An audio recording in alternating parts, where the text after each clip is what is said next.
বিভিন্ন স্থানে পশু কোরবানি শেষে এখন চলছে বর্জ্য অপসারণ। এ বিষয়ে আরো আপডেট জানবো। রাজধানীর মিরপুর এলাকায় রয়েছেন আমার সহকর্মী রমিজ হুসাইন। রমেশ, শুরুতে আপনাকে ঈদের শুভেচ্ছা জানাই। আপনি যেখানে অবস্থান করছেন জানাবেন যে মিরপুরের কোন অঞ্চলে অবস্থান করছেন। একই সাথে আমরা লক্ষ্য করছি যে পরিচ্ছন্নতা অভিযান চলছে। সারাদিনে যে কটা স্পট দেখেছেন, শুরু হয়েছে কিভাবে আর অপসারণের কার্যক্রম কেমন আগাচ্ছে? ভীম লিকুইড এক ধোয়াতেই তেল চর্বি সব পরিষ্কার মাত্র 50 টাকায়। এই যে আমি এখন রয়েছি রাজধানীর মিরপুরের 60 ফিটের যে সড়কটি রয়েছে পীরের বাগ অঞ্চলে।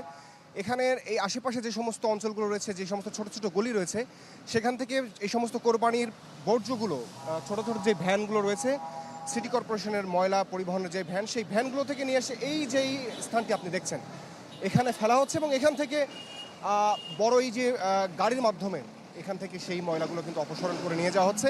আমি তেজগাঁও, আগারগাঁও সহ এই মিরপুরের আশেপাশের বেশ কিছু অঞ্চল ঘুরেছি।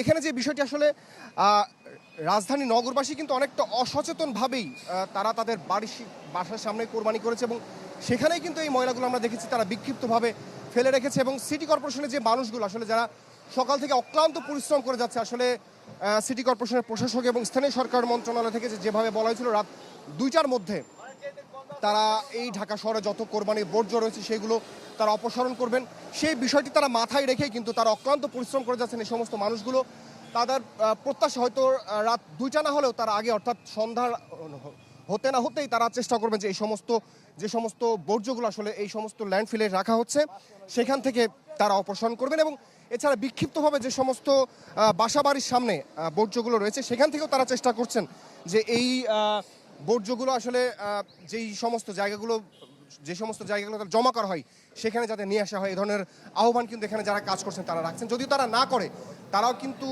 ভ্যানের মাধ্যমে এই সমস্ত বর্জ্যগুলো এখানে নিয়ে আসবেন এবং তাদের প্রত্যাশা যে হয়তো রাতের মধ্যেই তারা ঢাকা শহরকে পরিচ্ছন্ন করে তুলতে পারবেন।